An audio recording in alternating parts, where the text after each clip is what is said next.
Entonces, hermanos, estamos en el Salmo 6. Y yo coloqué por título este salmo: Jehová escucha en medio del sufrimiento. Jehová escucha en medio del sufrimiento. Pero quiero que ustedes vean lo que dice el Salmo 6 antes de entrar de lleno a él. Salmo 6. Dice así la palabra de Dios. Salmo 6, y dice así la palabra de Dios. Al músico principal, en Nehinot, sobre Seminit, Salmo de David. Jehová, no me reprendas en tu enojo, ni me castigues con tu ira. Ten misericordia de mí, oh Jehová, porque estoy enfermo. Sáname, oh Jehová, porque mis huesos se estremecen. Mi alma también está muy turbada. ¿Y tú, Jehová, hasta cuándo? Vuélvete, oh Jehová, libra mi alma, sálvame por tu misericordia. Porque en la muerte no hay memoria de ti, y en el Seol, ¿quién te alabará? Me he consumido a fuerzas de gemir. Todas las noches inundo de llanto mi lecho. Riego mi cama con mis lágrimas. Mis ojos están gastados de sufrir. Se han envejecido a causa de todos mis angustiadores. Apartaos de mí todos los hacedores de iniquidad, porque Jehová ha oído la voz de mi lloro. Jehová ha oído mi ruego. Ha recibido Jehová mi oración. Se avergonzarán y se turbarán mucho todos mis enemigos, y se volverán y serán avergonzados de repente. Fíjense que el género de este salmo es de lamento. Hemos estado viendo muchos salmos de lamento.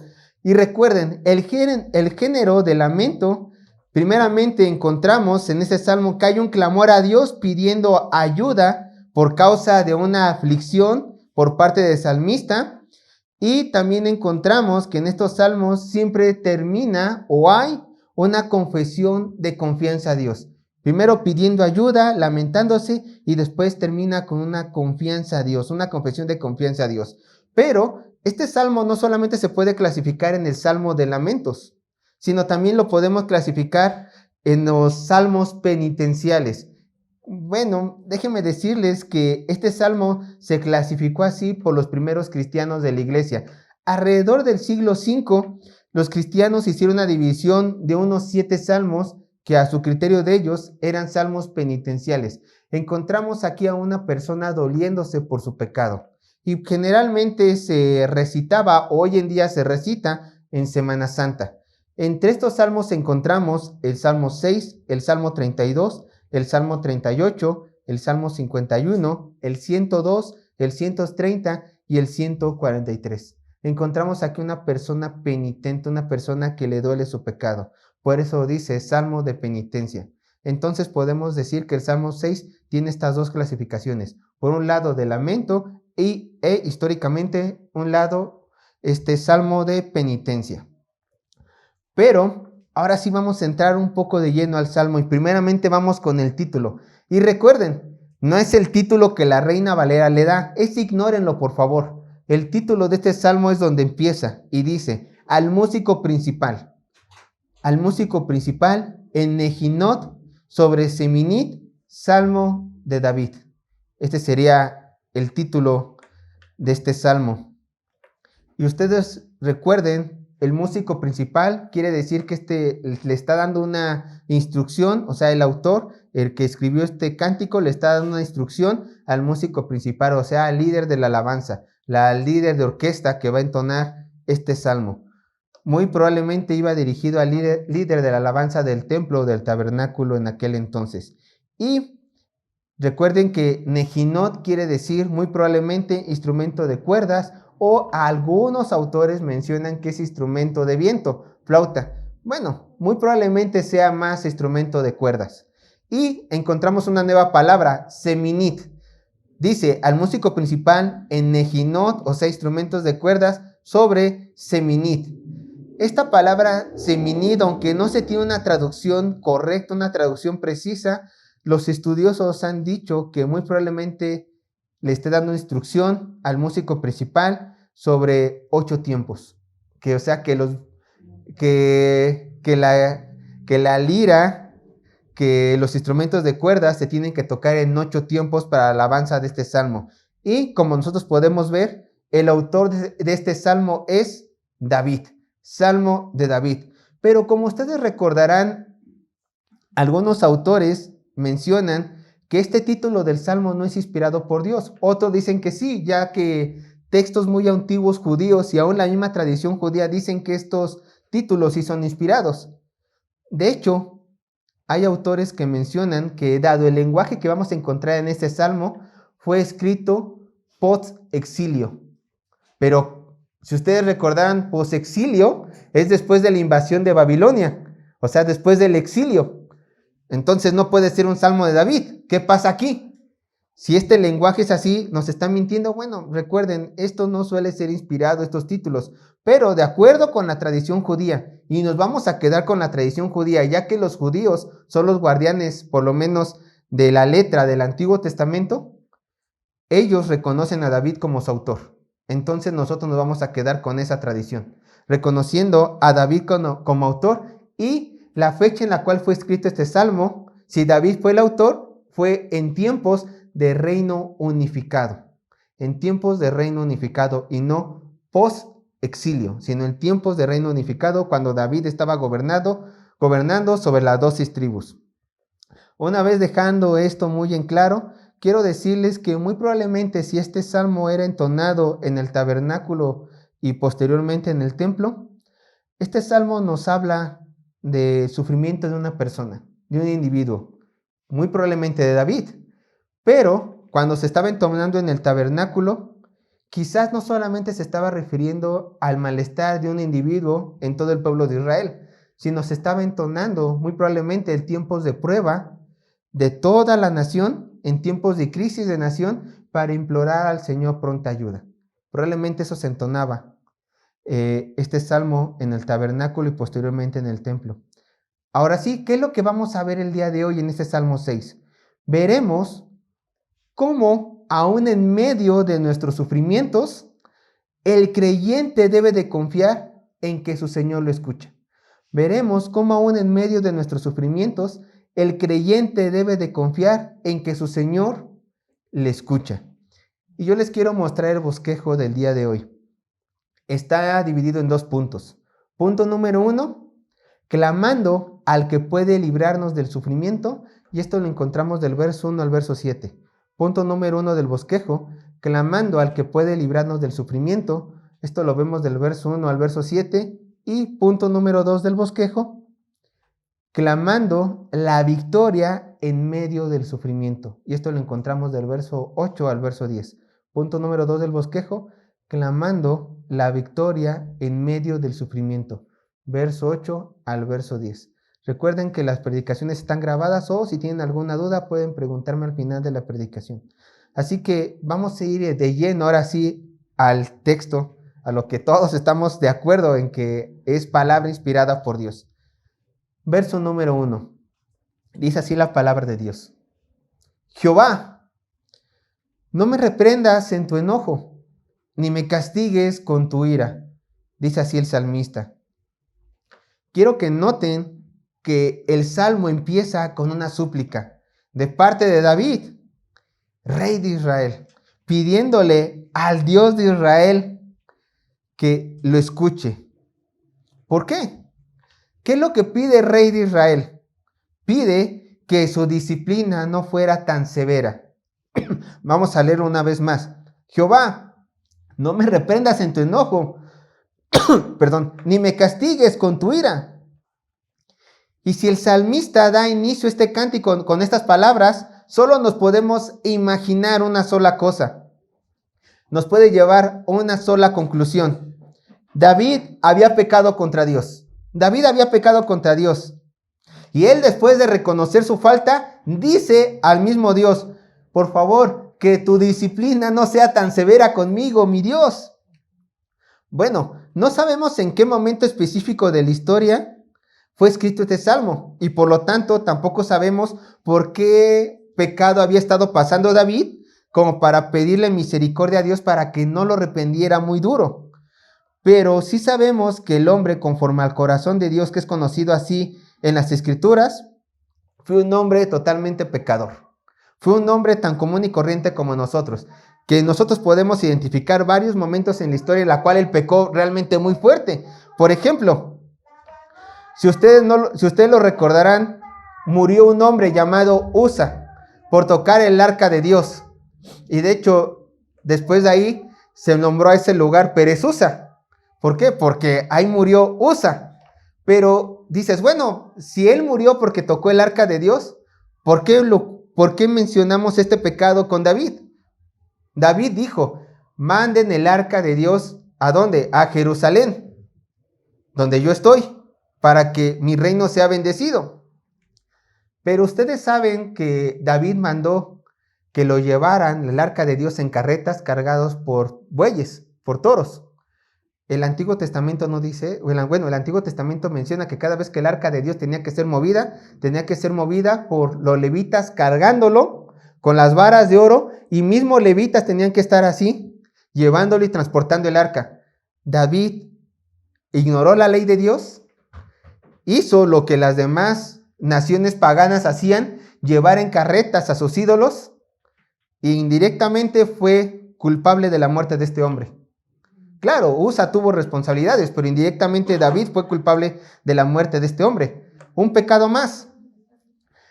David mandó a matar a Urías el Eteo. ¿Por qué? Por acostarse con su esposa Betsabé. Y además también cometió adulterio con Betsabé. Un pecado más. Cuando el hijo mayor de David, Amón, violó a su media hermana Tamar, Absalón fue con David y le dijo, padre, mi hermano ha pecado, quiero justicia. La ley dice y prohíbe tener relaciones sexuales con nuestros medios hermanos y aún con nuestros hermanos de sangre. La ley de Dios lo prohíbe. Y además había una violación. Esta persona, Amnón, tenía que morir. ¿Qué hizo David? Se hizo de la vista gorda. Y después pasó lo que ya sabemos, la rebelión de Absalón matando a este hermano. 4, si ustedes no lo recuerdan o no lo han leído, David hizo un censo que Dios no le mandó, lo cual eso estaba prohibido por el Señor. Al hacer esto, el Señor trajo juicio sobre el pueblo de Israel y mató a miles por culpa de David.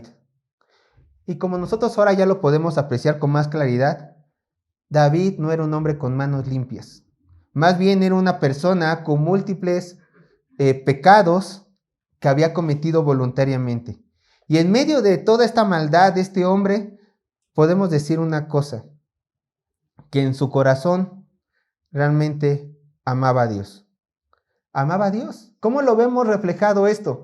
Oye, ¿acaso no mató un hombre? ¿Acaso no trajo justicia cuando un violador violó a una persona, a su hija? ¿Acaso no te tocó su corazón y misericordia cuando el Señor mató por medio de su ángel a miles de judíos? Claro, pero ¿qué creen?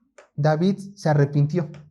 De todos estos pecados, David se arrepintió. Por eso David era conocido como el hombre conforme al corazón de Dios. No por ser perfecto, porque este título solamente le corresponde a un solo hombre, a Cristo nuestro Señor.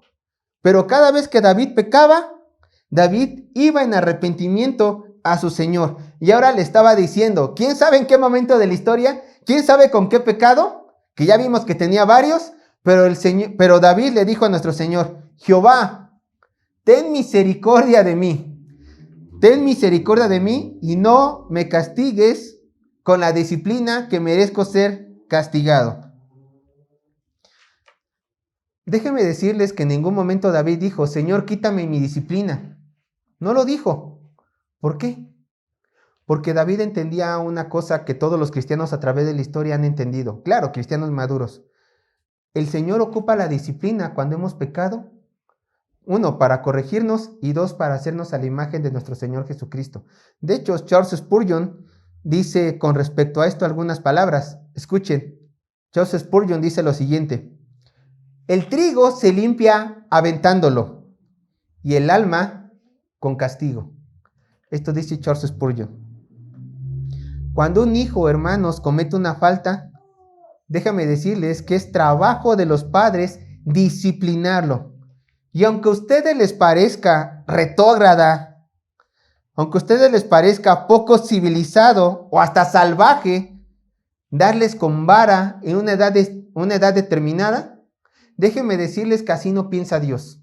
Dios que es perfecto amor, Dios que es perfecto entendimiento, perfecta sabiduría, dice y hace y entiende que cada vez que un hijo peca, es necesario castigarlo con vara.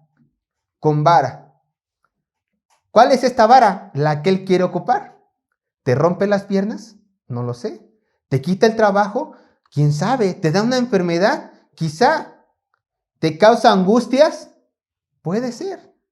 Pero todo esto con un propósito principal, para que tú te arrepientas y llegues a la imagen de nuestro Señor Jesucristo. Hermanos, recuerden esto, Dios es infinitamente sabio. Y si Él dice que el hijo que ha pecado merece ser disciplinado, ustedes, como ejemplo, disciplinen a sus hijos con vara en una edad determinada. Y vara es golpe, nalgadas. O compren una vara, la venden de Maranata, literal. O también, recuerden, el Señor los va a disciplinar a ustedes, porque ustedes se encuentran en el pecado. Vean lo que dice Hebreos capítulo 12, verso 6. Para que no quede duda de que es bíblica la disciplina en nuestras vidas cuando pecamos y en las vidas de nuestros hijos cuando pecan. O bueno, cometen una falta en rebeldía, desobedecen. Hebreos capítulo 12, verso 6.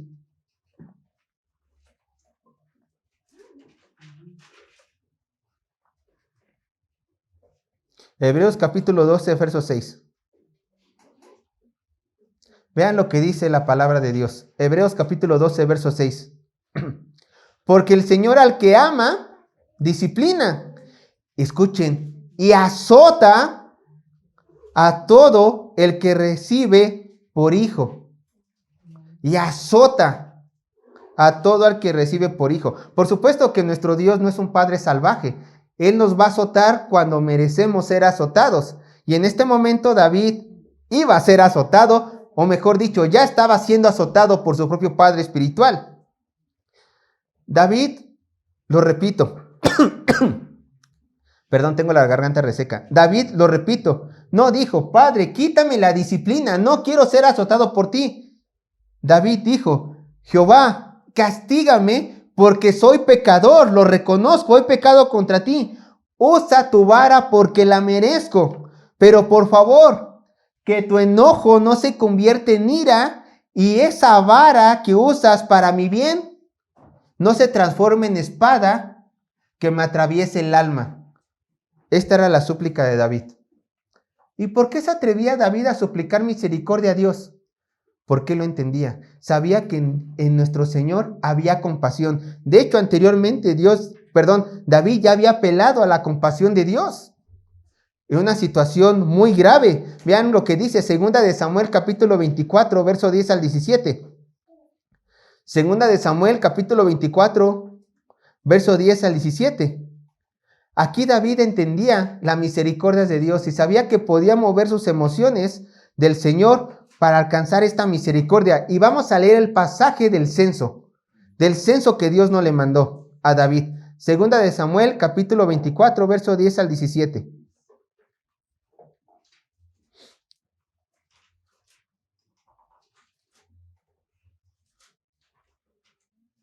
Dice así la palabra de Dios.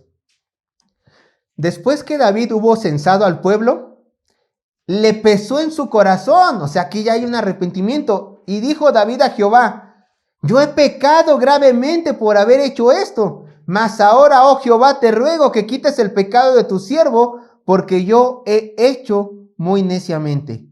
Y por la mañana, cuando David se hubo levantado, vino palabra de Jehová al profeta Gad, vidente de David, diciendo, ve y di a David, así ha dicho Jehová, 3 cosas te ofrezco, tú escogerás una de ellas para que yo la haga.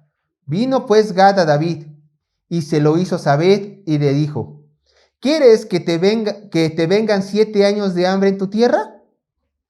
¿O que huyas 3 meses delante de tus enemigos y que ellos te persigan? Escuchen. ¿O que 3 días haya peste en tu tierra? Piensa ahora y mira que reprenderé al que me ha enviado. Y mira que responderé al que me ha enviado. Entonces David dijo a Gad: en gran angustia estoy. Caigamos ahora en manos de Jehová, porque sus misericordias son muchas, mas no caiga yo en manos de hombres. Verso 15.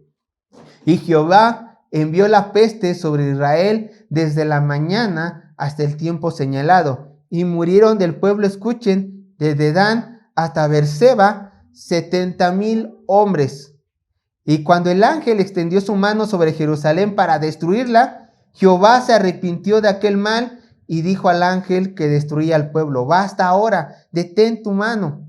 Y el ángel de Jehová estaba junto a la era de Araúna, Jebuseo. Y David dijo a Jehová, cuando vio al ángel que destruía al pueblo: yo pequé, yo hice la maldad. ¿Qué hicieron estas ovejas? Te ruego que tu mano no se vuelva contra mí y contra la casa de mi padre. ¿Se dan cuenta? David entendía el corazón de Dios, sabía que en él había misericordia, sabía que si decía: Padre, tú castígame, no te estoy diciendo que me quites el castigo por el censo en este texto, estoy diciendo: yo sé que en ti hallaré misericordia. ¿Y qué ocurrió? La encontró. En lugar de que toda Jerusalén fuera destruida, yo sé que se dice poco, pero iban a ser 3 días de masacre por parte del ángel de Dios. Solamente murieron 70,000 personas de su pueblo. Hubo misericordia. Y aún también hubo misericordia sobre David, porque era para que David hubiera muerto. Y él no murió. Pero bueno, se arrepintió. Hermanos, quiero que entiendan algo después de seguir leyendo. En los siguientes versículos vamos a ver a un hombre derrotado. Vamos a ver un David derrotado. Alguien que está en la lona. Alguien que está pasando un momento muy duro en su vida. Y todo esto ocurre gracias al pecado de este hombre, a David. Estas lágrimas, este sufrimiento, todo este dolor, todas estas pruebas ocurren porque David se lo buscó, de acuerdo con el verso 1. Solamente hay 3 formas, solamente hay 3 áreas por las cuales un hombre puede ser, por así decirlo, puesto a prueba por el Señor. Puede pasar por sufrimientos. Primeramente, por prueba del Señor. Si el Señor quiere probar nuestra alma, los cristianos podemos pasar sufrimientos.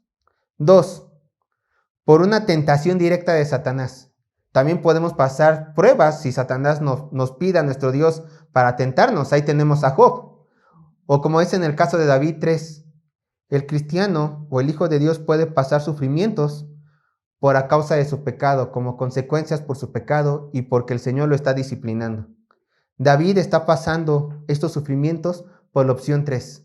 No por una prueba de Dios, no por prueba de Satanás, una tentación, sino porque mismo David se lo buscó y está siendo disciplinado. Y David lo entiende y por eso dice: Señor, por favor, nada más no me castigues con tu ira, porque ya estoy sufriendo muchísimo. Que no se agrave tu castigo sobre mí. Ahora sí, entendiendo que todo esto ocurre por el pecado de David, vean cómo este hombre está sufriendo. Verso 2. Verso 2. Salmo 6, verso 2. Dice así la palabra de Dios: ten misericordia de mí, oh Jehová, porque estoy enfermo. Sáname, oh Jehová, porque mis huesos se estremecen.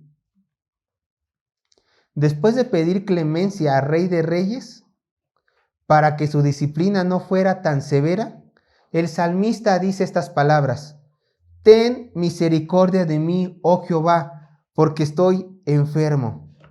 Hermanos, en medio de nuestro sufrimiento es bueno que en primera instancia siempre busquemos el alivio celestial. Esto es bueno. No hay mejor doctor que el doctor de doctores. Y David sabía esta gran verdad. Y por eso, en condición de hijo sufrido, dice: Padre, he venido a ti en busca de tus misericordias. Ve mi situación y por favor, ayúdame. Ayúdame. ¿Cuál es la razón por la cual David pedía misericordia? El mismo texto nos dice, escuchen, porque, aquí está la razón, porque estoy enfermo. Sáname, oh Jehová, porque mis huesos se estremecen. David estaba enfermo de sus huesos. Porque estoy enfermo. Esta frase también se puede traducir de la siguiente manera. La frase, porque estoy enfermo, también se puede traducir de la siguiente manera. Porque desfallezco, porque me hundo, porque caigo en picada, o también una manera más poética, porque me siento seco como una planta marchita. ¿Se dan cuenta de la dimensión del sufrimiento de David? Él estaba realmente desesperado. Y a primera vista encontramos que David tenía una enfermedad de la cual pedía sanar, ¿cierto? Estoy enfermo, estoy seco de los huesos. Por lo visto estaba siendo debilitado en sus huesos. ¿Quién sabe? Tenía alguna enfermedad allí. Y aunque no negamos en algún momento que David estaba experimentando sufrimiento físico por medio de alguna enfermedad, no quiero que solamente nos centremos en este verso 2. Este verso 2 se tiene que entender a la luz también del verso 3. Si solamente leemos el verso 2 decimos, David tiene una enfermedad física, una enfermedad de los huesos. Pero vean el verso 3, ¿qué es lo que dice? El verso 2 se tiene que entender junto con el verso 3. Vean lo que dice. Mi alma también está muy turbada. ¿Y tú, Jehová, hasta cuándo? Mi alma también está muy turbada. Si leemos el verso 2 y el verso 3 juntos, entenderemos algo muy esencial. La enfermedad física de David es manifestación de su espíritu, de una enfermedad espiritual, de un debilitamiento espiritual. ¿Por qué? Porque el salmista ocupa este lenguaje, mi cuerpo físico está sufriendo junto con mi cuerpo espiritual para dar a entender, Jehová, sáname, porque todo mi ser está mal. Todo mi ser. Y ya lo estoy manifestando en mi cuerpo físico. Mi alma está tan turbada, mi alma está tan angustiada, que mi cuerpo físico ya lo está manifestando. Esta es la idea de David. Y déjame decirles una cosa. ¿Cuántas veces no nos ha ocurrido a nosotros que en medio de gran aflicción o de una gran prueba que el Señor nos ha permitido pasar, que Satanás nos ha puesto enfrente, o algo a causa de nuestros pecados, sentimos realmente ansiedad en nuestro cuerpo, insomnio, alergias, dolores de estómago, dolor de cabeza, o hasta empezamos a experimentar de tanta angustia, ¿cómo se llama? Temblorina, dolor, taquicardias. ¿Se dan cuenta? No es nada nuevo, así le estaba pasando a David. Y se estaba viendo manifestado en sus huesos. Algo le estaba pasando a este pobre hombre. ¿Por qué? Por un dolor muy intenso espiritual. Entonces, todo el ser de David estaba manifestando dolor, angustia. Tan turbado estaba este hombre. Y hermanos, al parecer, el hombre conforme al corazón de Dios estaba pasando este dolor terrible, que provocaba aflicción, dolor físico, angustia, y sin duda, gran miedo. Sin duda, un gran miedo. Pero hermanos, fíjense que en medio de este dolor, David levanta la cabeza y aún dice estas palabras. Seguimos con el verso 3. ¿Y tú, Jehová, hasta cuándo? ¿Y tú, Jehová, hasta cuándo? Esta palabra, hasta cuándo, también se puede leer, traducir de la siguiente manera. ¿Y tú, Jehová, ¿hasta cuándo tengo que esperar tu respuesta? Jehová, yo estoy sufriendo físicamente, estoy sufriendo en mi alma. ¿Hasta cuándo he yo de esperar tu respuesta? Vemos aquí a David que está clamando y clamando a su Dios. Y quizás dijo, Dios, sé que pequé. Recuerden, verso 1, porque todo esto le está pasando a raíz de su pecado. Dios, sé que pequé, pero ¿acaso no son muchas tus misericordias como para contestarme en medio de mi angustia? ¿Acaso no me amas por mi pecado? ¿Te has olvidado de mí? Dios, Padre, no demores, contéstame, no tardes en contestarme en medio de mi sufrimiento. Y nosotros, hermanos, podemos entender tres cosas por medio de este pasaje. Podemos entender tres cosas por medio de este pasaje. Uno, Dios tiene un tiempo específico para actuar en favor de sus hijos. Para nosotros, en medio de cualquier angustia, siempre es muy fácil levantar la cabeza y decir igual que David: ¿hasta cuándo, Señor? ¿Hasta cuándo contestarás? A pesar de que nosotros mismos nos hayamos causado esta angustia.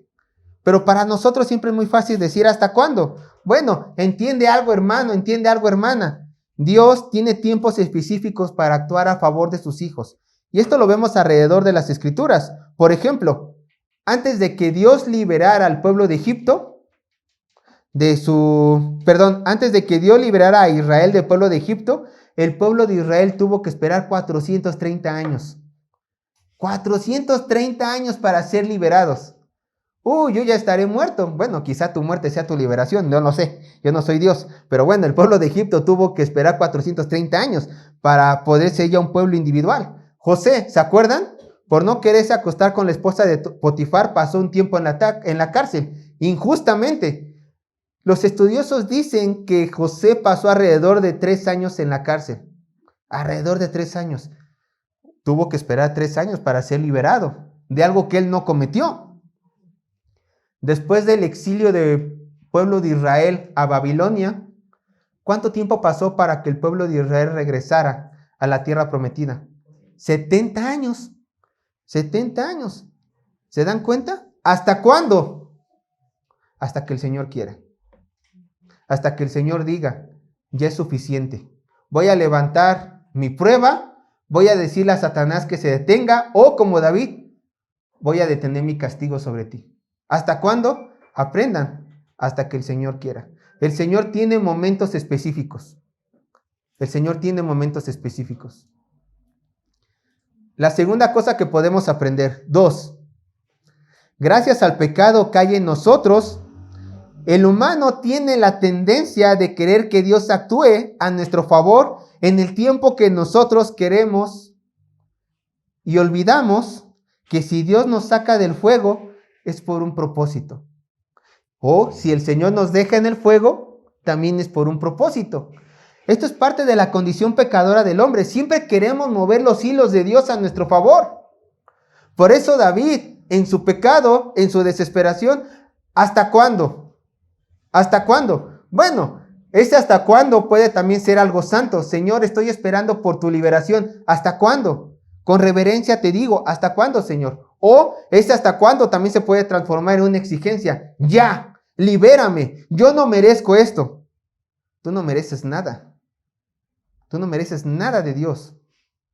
Así que por eso mismo tú no puedes decir: ya, libérame de mi prueba. Si el Señor te quiere tener en esa prueba, ya sea por prueba, por pecado o porque Satanás te está tentando, el Señor sabrá si mantenerte en el fuego, sacarte en tu momento oportuno. Y quiero que entiendas esto. Siempre Dios tiene una razón para mantenerte en ese fuego. ¿Cuál es la razón? Hacerte a la imagen de su Hijo Jesucristo. Vean lo que dice Salmo 119, verso 67. Salmo 119, verso 67.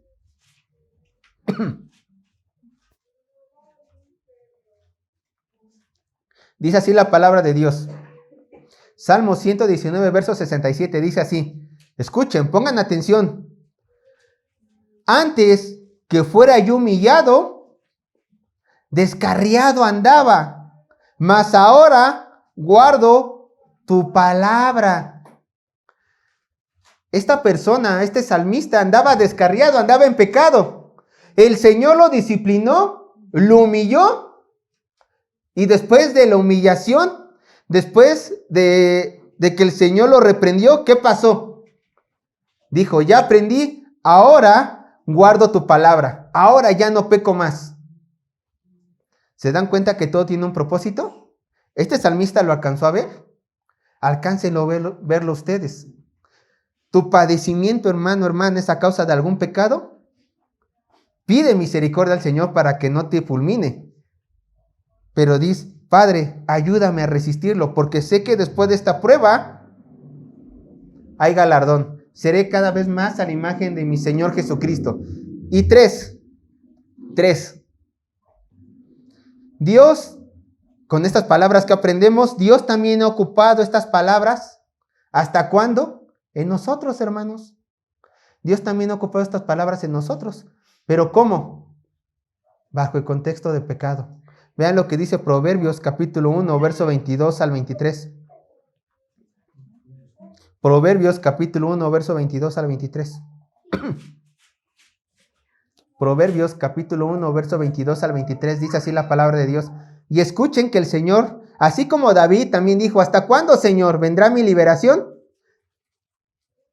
Nuestro Señor también ha ocupado estas palabras, ¿hasta cuándo? Pero escuchen cómo las ocupa. Proverbios capítulo 1, verso 22 al 23. Dice así la palabra de Dios. Escuchen. ¿Hasta cuándo, oh simples, amaréis la simpleza? Y los burladores desearán el burlar. Y los insensatos aborrecerán la ciencia. Volveos a mi reprensión. He aquí yo derramaré mi espíritu sobre vosotros y os haré saber mis palabras. Hermanos, día y noche, nuestro Señor se la pasa diciendo a nosotros, aléjense de pecado. ¿Hasta cuándo se van a seguir deleitando en eso? Ya dejen lo que tanto daño les hace a sus almas. Déjenlo. Vengan a mí, vengan a mi palabra, límpiense. ¿Hasta cuándo? Bueno, si nosotros en medio de nuestro pecado decimos hasta cuándo, y nuestro Señor igual, y nosotros no le obedecemos a nuestro Señor, que no se nos haga raro que el Señor tarde en contestarnos a causa del duro corazón que tenemos. A ver, yo te digo hasta cuándo y tú no vienes a mí. Ah, pero cuando tú dices hasta cuándo, ¿quieres que yo responda a tu petición? No, no va a ser así. No va a ser así. Va a ser cuando yo quiera, porque yo soy tu Dios. Si tú no haces caso a mí cuando digo que te alejes de ese pecado específico, ¿por qué yo tengo que ir a tu pronta ayuda cuando estás siendo probado, cuando estás siendo disciplinado por algo que tú mismo provocaste? Yo esperaré. Y tú tienes que aprender también a esperar mi liberación. ¿Se dan cuenta?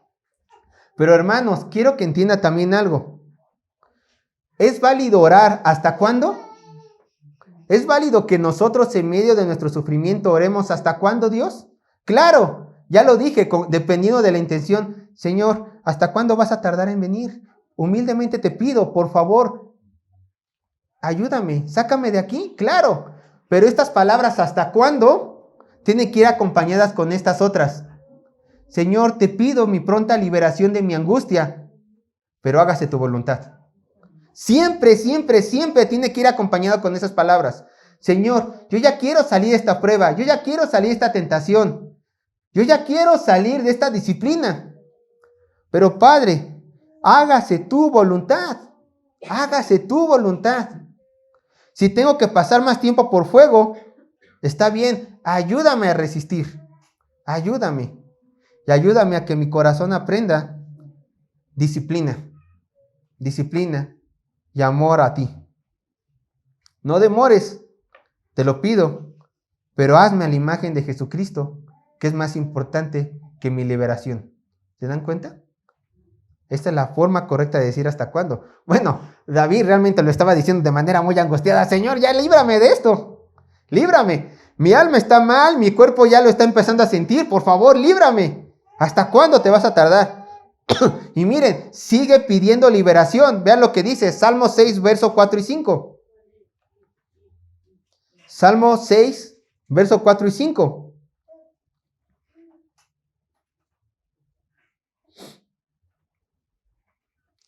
Salmo 6, verso 4 y 5. Dice así la palabra de Dios. Vuélvete, oh Jehová, libra mi alma, sálvame por tus misericordias, porque en la muerte no hay memoria de ti. En el Seol, ¿quién te alabará? Quiero que miren cómo cambia David ahora sus palabras. Cómo cambia el salmista sus palabras. Pasa de pedir misericordia. En el verso 2 y en el verso 3 dice, ten misericordia, Dios, sáname. Y ahora, ¿qué dice? Libra mi alma, sálvame por tu misericordia. Ya son palabras más fuertes. Aquí vemos que realmente ya empieza a tener una mayor angustia el salmista. Ya empieza a pedir una liberación. Ya empieza a tener así miedo de lo que le puede llegar a pasar por este sufrimiento que está ocurriendo en su vida. ¿Qué es lo que alcanzamos a ver en este pasaje? Desesperación. Vemos a un David desesperado, totalmente desesperado. Pero al mismo tiempo observamos a un David que no corre a pedir ayuda a otros dioses, sino que va y le pide ayuda a ¿quién? Al Todopoderoso, a Jehová. Y esto es algo que nosotros tenemos que imitar. ¿Se acuerdan una vez cuando Jesucristo le dijo a sus discípulos, a los apóstoles, ¿se quieren también ustedes ir? Cuando muchos lo abandonaron. De hecho, ese pasaje es muy curioso, porque cuando dice que lo abandonaron, es Juan, capítulo 6, verso 66, 666. Abandonan a Jesús, se van con él, ¿no? No estoy diciendo que es el número de la bestia, para nada, simplemente se me hace pasaje, se me hace interesante. Después voltea a los apóstoles y le dice, ¿se quieren ir ustedes también? Y los apóstoles le contestan, Señor, ¿a quién iremos? David está diciendo las mismas palabras, Señor, yo me busqué este castigo, yo me busqué esta disciplina, yo estoy sufriendo. Sálvame tú, porque ¿a quién más iré? Sálvame tú, no sé a quién más ir. Yo no lo sé. Por eso vengo a ti y te pido, por eso vengo a ti y te pido que seas tú el que me ayude. Por favor, Señor. Y yo te hago esta siguiente pregunta. ¿Qué tan real es Dios para ti? ¿Qué tan real es Dios para ti? Es decir, cuando tú, hermano, hermana, tienes alguna aflicción, ¿corres a tu Dios para buscar esta ayuda? ¿O bien buscas la ayuda de otras cosas, de otras personas que aparentemente tú crees que te puede librar de este dolor? Y yo te digo estas palabras con amor. Hermano, hermana, no seas necio, no seas necio. No busques ayuda en cosas que nunca te podrán librar de tu angustia. Antes, ¿por qué no mejor buscas el auxilio de tu Dios como lo hace David? Hermano, hermana, aunque tu angustia te lleve a la muerte, por favor, no dudes en ir a pedir misericordia a este Dios que es el único que te puede librar de este gran dolor. Y miren lo que sentía David, esta angustia sentía que lo mataba. Vean lo que dice. Seguimos en el verso 5. Verso 5, el último del verso 5 de Salmo 6. Porque en la muerte no hay memoria de ti. En el Seol, ¿quién te alabará? David sentía que ya se estaba muriendo. David sentía que realmente ya no pasaba de esta. ¿Y qué pedía? Señor, líbrame, sálvame de la muerte que yo veo cerca. Sálvame. Sin duda David dijo, Señor, no me mates, porque si muero, ya no podré compartir tu palabra, ya no podré hablar de tus maravillas, de tu gloria. Ten misericordia de mí. Permíteme exaltarte en vida, ya que en la tumba no podré seguir hablando de tus maravillas, siguiéndote cantando. Ahora, quiero que entiendan una cosa. En tiempos de David, los estudiosos han llegado a pensar que obviamente no tenían todo el canon escrito como todo el día. Entonces, algunas cosas para ellos todavía no estaban reveladas. Ellos pensaban que el lugar de los muertos, el Seol, era un lugar de silencio. Un lugar de silencio.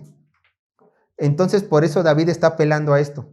Son palabras que obviamente David tiene miedo a la muerte, pero si dice, ¿quién te alabará en el Seol? Dice, es que yo no podré alabarte allí.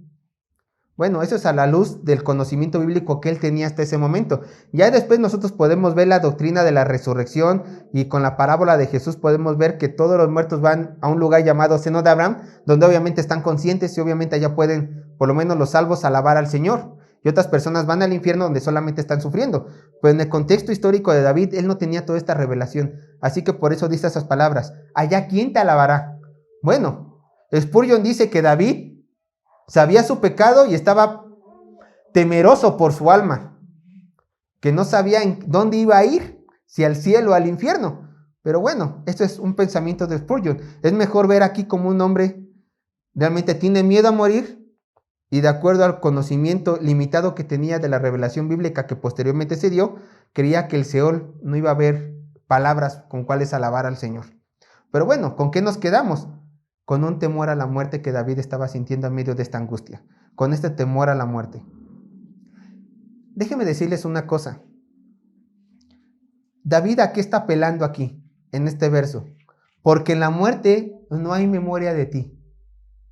David está apelando, Señor, no me mates, No permitas que esta aflicción me mate, porque yo entiendo limitadamente que te puedo dar más gloria estando vivo en este mundo.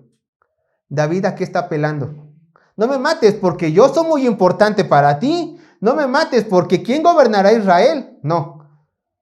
Líbrame de este sufrimiento, salva mi alma, porque así, humanamente hablando, tú podrías recibir más gloria. Todo enfocado ¿a qué? A la gloria de Dios. Yo todavía te puedo servir en este mundo. ¿Para qué? Para darte gloria aquí con las personas que están a tu alrededor. Y déjeme decirle que anteriormente alguien ya había apelado a esto, a la gloria de Dios, para no haber sido exterminado. Lo hizo Moisés. Vean lo que dice Éxodo capítulo 32, versos 7 al 14. Éxodo capítulo 32, versos 7 al 14. Ya antes que David, hubo una persona que apeló la gloria de Dios para que no fuera exterminado un pueblo entero. Aquí tenemos contexto histórico. Tenemos a Moisés que está con el Señor recibiendo la ley, las tablas de la ley. El pueblo estaba pecando, había construido un becerro de oro y Dios le dice las siguientes palabras a Moisés. Éxodo capítulo 32, versos 7 al 14. Entonces Jehová dijo a Moisés: anda, desciende, porque tu pueblo que sacaste de la tierra de Egipto se ha corrompido. Pronto se han apartado del camino que yo les mandé. Se han hecho un becerro de fundición y lo han adorado. Y le han ofrecido sacrificios y han dicho: Israel, estos son tus dioses que te sacaron de la tierra de Egipto. Dijo más Jehová a Moisés: escuchen. Yo he visto a este pueblo, dice Dios, yo he visto a este pueblo, que por cierto es pueblo de dura cerviz. Ahora pues, déjame que se encienda mi ira sobre ellos y los consuma, y de ti yo haré una nación grande. Escuchen, verso 11. Entonces Moisés oró en presencia de Jehová su Dios y dijo: oh Jehová, ¿por qué se encenderá tu furor contra tu pueblo, que tú sacaste de la tierra de Egipto con gran poder y con mano fuerte? ¿Por qué han de hablar los egipcios diciendo: para mal los sacó, para matarlos en los montes, y para raerlos de sobre la faz de la tierra?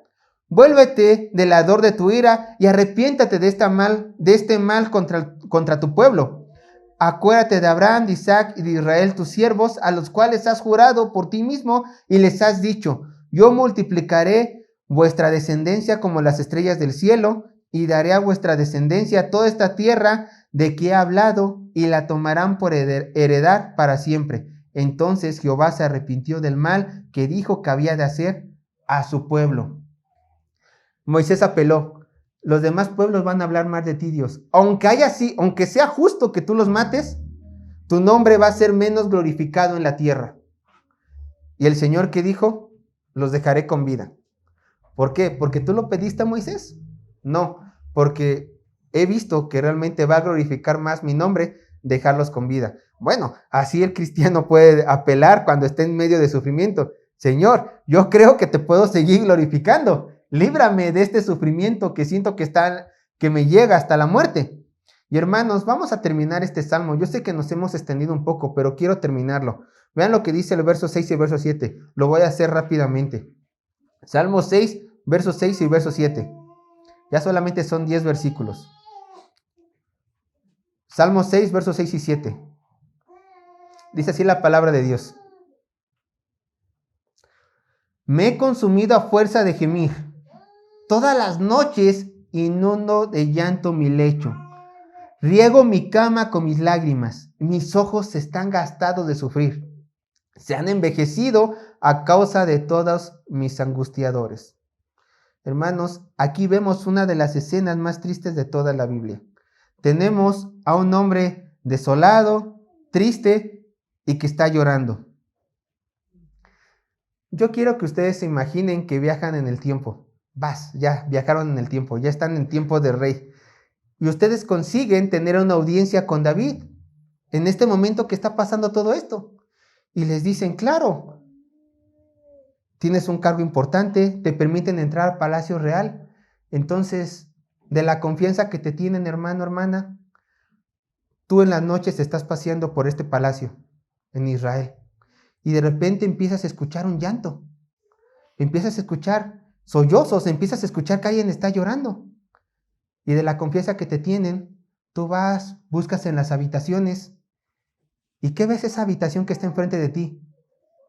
Te asomas y ves un hombre que está en su cama llorando en posición fetal, muy angustiado, muy angustiado. Quizás tú, como buen lector de la Biblia, dices, ¿acaso me equivoqué de tiempo, Salud, y estoy en tiempos de Jeremías? Porque Jeremías era el profeta llorón. ¿Acaso me equivoqué? Pero no, tú viniste a ver a David. Esta persona, ¿sí quién es? David llorando en su cama. ¿Ves a David llorando en su cama? Ahora tú en estos momentos puedes decir, ¿qué de malo tiene que David llore en su cama? A ver. David es un hombre, en toda la extensión de la palabra mexicana. Es un hombre. En su juventud peleó contra un gigante. En su juventud mataba osos y a leones con sus manos. Se le conocía por ser el hombre más valiente de su tierra. Nunca se hizo para atrás en ninguna pelea. Y a este hombre, en el término mexicano, vemos que en la noche está llorando en su cama en posición fetal, rogando por su vida, sintiendo miedo, temblando, todo escurrido. ¿Este es tu héroe? No se espera que un hombre pase por esos momentos. No se espera que David pase por esos momentos. Pero ¿qué creen? David, a pesar de ser el hombre conforme al corazón de Dios, reconocido por Israel como uno de los más grandes conquistadores y el mejor rey, no lo digo yo, lo dicen ellos, el mejor rey que Israel ha tenido, tenemos un hombre que está muy derrotado. Tenemos un hombre que tiene miedo. Tenemos un hombre que no sabe qué hacer, que está llorando, que está sumamente desesperado. ¿Cuál es la razón de esto? Está desesperado porque sus huesos tienen una enfermedad. Está desesperado porque hay algo en su alma que no lo deja dormir. El mismo texto nos da la razón. Escuchen. El verso 7 me parece, sí, el verso 7. Mis ojos están gastados de sufrir. Escuchen. Se han envejecido a causa ¿de qué? De todos mis angustiadores. El hombre que nunca le tuvo miedo a una batalla, el hombre que enfrentó en su juventud a un gigante cuando todo un ejército no quiso hacerlo, este hombre está llorando en su cama porque otros hombres le hicieron llorar. Sus angustiadores. Les digo, no sabemos en qué momento de la historia fue escrito este salmo, pero algo pasó que estos hombres lograron tumbar al gigante David hasta hacerlo llorar. Algo hicieron bien estos hombres en el sentido de que realmente le estaban haciendo un daño muy fuerte a David. Solamente podemos ver un hombre derrotado. ¿Cómo alguien puede responder a esto, hermanos? ¿Cómo alguien puede levantarse de esta situación? Recapitulemos. Tenemos a unos hombres que están sobre la vida de David. Y esto le trajo tanta angustia que no lo dejaba dormir. Porque dice el verso 6 y 7 que estaba sobre su lecho. Él tenía insomnio, estaba mal de sus huesos, ya estaba afligido del alma, sentía que se moría, ya no sabía cómo librarse de esto. Tenemos un hombre derrotado. ¿Cómo David salió de esta gran situación tan precaria? ¿Cómo David salió de esto? Hermanos, espero que esta misma respuesta haya venido a sus mentes. Hizo lo natural, hizo lo simple. ¿Qué es lo natural y lo simple para los cristianos? Bueno, oró al Señor. ¿Oró? ¿Oró al Señor? Yo les pregunto, hermanos, ¿qué ocurre cuando pones tu esperanza, en el 3 veces santo cuando te encuentras en momentos de debilidad, aunque tú te la hayas buscado, como David en estos momentos? ¿Qué ocurre cuando tú pones tu fe en el Señor? Yo te doy la respuesta, que sin duda tú ya lo has experimentado. Recibes nuevas fuerzas. Vean lo que dice Isaías capítulo 40, verso 31. Isaías 40, verso 31. Isaías 40, verso 31.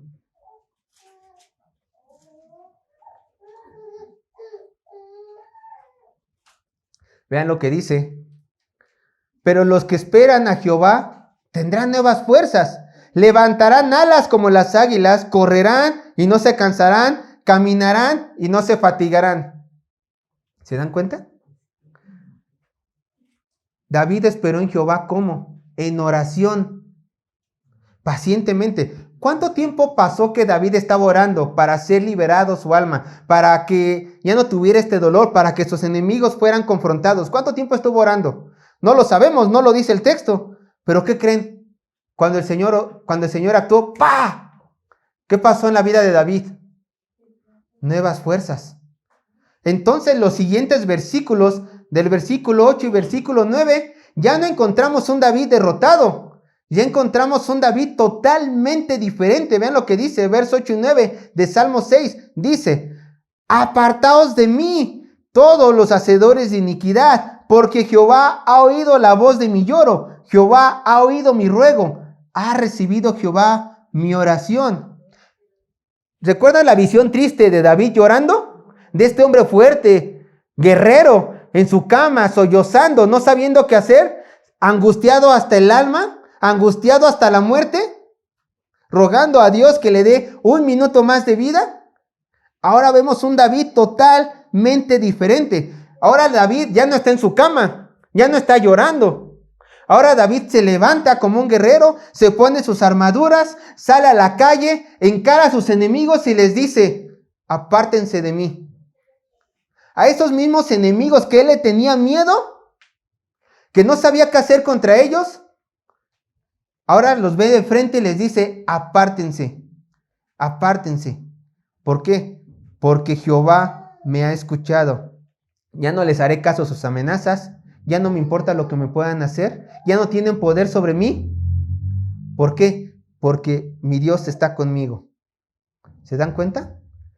Isaías no quiere decir que nunca te cansarás, que tendrás fuerzas como Sansón. No, se refiere a esta fe, que tus fuerzas serán renovadas, de pasar de momentos de angustia a momentos de fortaleza espiritual, de no saber qué hacer por tus problemas, por la prueba, por el ataque de Satanás, a pararte sobre la roca que es Cristo, agarrar tu escudo de la fe, agarrar la espada de la palabra de Dios, ponerte la armadura de Efesios y decir, no importa lo que venga, yo voy a resistir. Vengan, como la canción de Castillo Fuerte, ¿no? Es nuestro Dios. No importa que las hordas de Satanás y mis enemigos vengan sobre mí, yo estoy sobre la roca, Castillo Fuerte es nuestro Dios. Vengan. Es más, apártense, apártense, apártense, háganse a un lado. Ya no me atemorizan. Y hay algunas cosas que podemos resaltar de este pasaje. 1. David no saca fuerza de sí mismo. Porque desde el verso 1 hasta el verso 7 encontramos al rey llorón. Hay que ponerlo ahora sí. Encontramos al rey llorón. Si está el profeta llorón, que es Isaías, David sin duda tiene el título del rey llorón. Encontramos a un hombre llorando, sin saber qué hacer. Entonces, ¿quién le dio las fuerzas? Dios. ¿Quién te va a dar a ti las fuerzas? Dios. Una de dos. O te mantienes llorando por tus problemas como David se mantuvo mucho tiempo, o le crees a Jehová y permites que Él te renueva para salir adelante de la aflicción de la cual estás pasando o puedes llegar a pasar. No sé qué vas a decidir. David decidió la mejor parte. Ahora, escuchen. 3 veces se dice, ha oído, ha escuchado. Y ha oído su voz, ha escuchado mi ruego. Literal, estas palabras dicen, ha aceptado mi oración. Jehová ha aceptado mi oración. Esto es fe, hermanos, esto es fe. ¿Por qué? Porque el salmista está 100% seguro que el Señor lo escuchaba en medio de su sufrimiento. Yo se lo leo, vean lo que dice, 1 de Juan capítulo 5, verso 14 al 15. Yo lo leo. 1 de Juan capítulo 5, verso 14 al 15. Y esta es la confianza que tenemos en Él, no en nosotros, sino en Él. que si pedimos alguna cosa conforme a su voluntad, escuchen, Él nos oye. Y si sabemos que Él nos oye en cualquier cosa que pidamos, sabemos que tenemos las peticiones que le hayamos hecho. Y una tercera cosa que podemos aprender de esto. Dios no le dio solución inmediata a sus problemas a David. No se la dio. Pero David sabía por fe que Dios ya había escuchado su plegaria. Entonces, sabía que el Señor no demoraría. Porque no vemos en el texto de decir, Señor, ya me libraste. No, simplemente que dice, vean, volvamos a leerlo. Salmo 6, verso 8 al 9.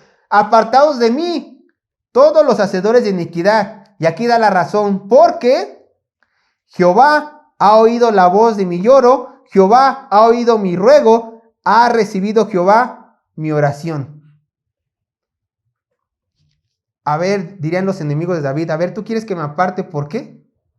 ¿Dónde está tu libertador? ¿Por qué vienes a mí de frente? Porque el Señor ya me escuchó. ¿Esas son tus fuerzas? Sí, no necesito nada más. Puede ser que tú sigas hoy igual de fuerte, hablando de los enemigos de David. Puede ser que tú me sigas dando miedo. Puede ser que hoy tú tengas este gran ejército en contra de mí quizá. Pero ya no tengo miedo. ¿Por qué? Porque el Señor ya ha hecho. No. Ha escuchado mi oración. Entonces, en el momento oportuno, Él hará. No hoy. Bueno, quién sabe hoy, quién sabe mañana. Pero en el momento oportuno, Él hará y moverá todo a favor mío. Por eso me puedo levantar enfrente de ti y decir, ya no temo a nada. Vean lo que dice Salmo 37:5, yo lo leo, Salmo 37:5. Y esto es lo que nosotros tenemos que hacer en todo momento. Escuchen, Salmo 37:5. Encomienda a Jehová tu camino. ¿Y qué continúa diciendo? Y confía en Él, y Él hará. Y confía en Él, una añadidura, y Él hará otra añadidura. ¿Se dan cuenta? Esto es lo que hizo David, y es lo que Dios pretende que nosotros hagamos, que confiemos en Él, que Él ha escuchado nuestras oraciones y ahí encontremos nuevas fuerzas para pararnos en medio de nuestras aflicciones. Y aquí donde tenemos que imitar la certeza de la fe de David. Pero quizás alguno de ustedes dirá, Sergio, yo soy igual que David, yo he pecado contra Él. Yo reconozco que no me encuentro en una prueba del Señor, yo reconozco que no estoy bajo tentación del diablo, sino que esto que está ocurriendo es a causa de mi pecado. ¿Aún Dios escucha a este pecador? ¿Aún Dios me escuchará a mí? ¿Aún el Señor tendrá misericordia si Él mismo me ha castigado con esto? Yo te digo, vuelve a ver el ejemplo de David. David también estaba bajo pecado y él pidió misericordia y él, ¿qué creen? Recibió misericordia y nuevas fuerzas. Pero él tuvo una cosa, y esto lo encontramos desde el verso 2. Cuando David pide misericordia, es porque David ya se había arrepentido de su pecado. Él ya se había arrepentido. Entonces, si tú quieres encontrar misericordia en medio de esta gran prueba que estás pasando y ya has identificado que es a causa de tu pecado, entonces arrepiéntate, aléjate de ese pecado y ahora sí, pide misericordia. ¿Y qué crees? Prepárate para recibir misericordia en el oportuno momento que Dios decida. Eso sí, sin duda alguna. Ahora, ¿cuál es tu aflicción, hermano? ¿Cuál es tu aflicción? ¿Tú estás siendo perseguido por alguna persona? No lo sé. Quizás tu aflicción es otra. Aflicciones pueden ser miles. Yo no sé por cuál aflicción estás tú pasando. Tu familia, tus jefes, tu trabajo, situación económica, no lo sé. Pero aquí en este salmo podemos aprender algo. El Señor te escucha. El Señor te librará. Y el Señor traerá paz y nuevas fuerzas. Solamente es cuestión de que tú esperes. ¿Qué pasó con David? Bueno, David estaba siendo acosado por hombres, ¿cierto? De acuerdo con el texto, por gente real, por así decirlo, no por una situación, sino por una angustia de gente que quería su mal. Vean lo que dice el verso 10. Y con esto vamos a concluir. Salmo 6, verso 10. Dice así la palabra de Dios. Se avergonzarán y se turbarán mucho todos mis enemigos. se volverán y serán avergonzados de repente. A ver, dicen en el verso 8 y 9, Señor, mi Dios ya me escuchó. Y aquí habla futuro. Cuando tú actúes, cuando tú traigas el juicio sobre ellos serán avergonzados, ellos se turbarán. Te lo dejo a ti, Señor, cuando ocurra esto. Hermanos, nosotros nos podemos identificar con estas palabras. ¿En qué sentido si no tenemos enemigos físicos? En el sentido de que Cristo regresará. Cristo regresará en un futuro. Y cuando Él regrese, todos nuestros problemas, todas nuestras aflicciones serán hechas nada y solamente resplandecerá su gloria, su salvación, su liberación, hermanos. Yo quiero que entiendas esto. Te leo Apocalipsis 19, 11, 16. Este es el momento que tú esperas. Este es el momento que yo espero. Este es el momento que todo hijo de Dios quiere que ocurra para que las aflicciones de este mundo se acaben, sea cual sea. Así como David esperaba que el Señor obrara, nosotros también esperamos este hecho sobrenatural glorioso. Salmo 19, verso 11 y 16. Perdón, Apocalipsis 19, verso 11 al 16. Dice, entonces vi el cielo abierto, y aquí un caballo blanco, y el que lo montaba se llamaba Fiel y Verdadero, y con justicia juzgaba y pelea. Sus ojos eran como llamas de fuego, y había en su cabeza muchas diademas, y tenía un nombre escrito que ninguno conocía sino él mismo. Estaba vestido de una ropa teñida de sangre, y su nombre es el Verbo de Dios. Y los ejércitos celestiales, vestidos de lino fino, blanco y limpio, le seguían en caballo blancos. De su boca sale una espada aguda para herir con ella a las naciones, y él la regirá con vara de hierro.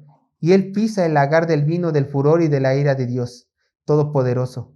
Y en su vestidura y en su muslo tiene escrito este nombre, Rey de Reyes y Señor de Señores. Y hasta esto nosotros tenemos que decir, ven pronto, Señor, pero mientras regresa, ustedes tienen que entender, Él te sostendrá, Él te sostiene. Y si David en su pecado tuvo respuesta a su agonía, tú también puedes tenerla. Y es más, las tienes. ¿Tienes fe? Ya es tuyo.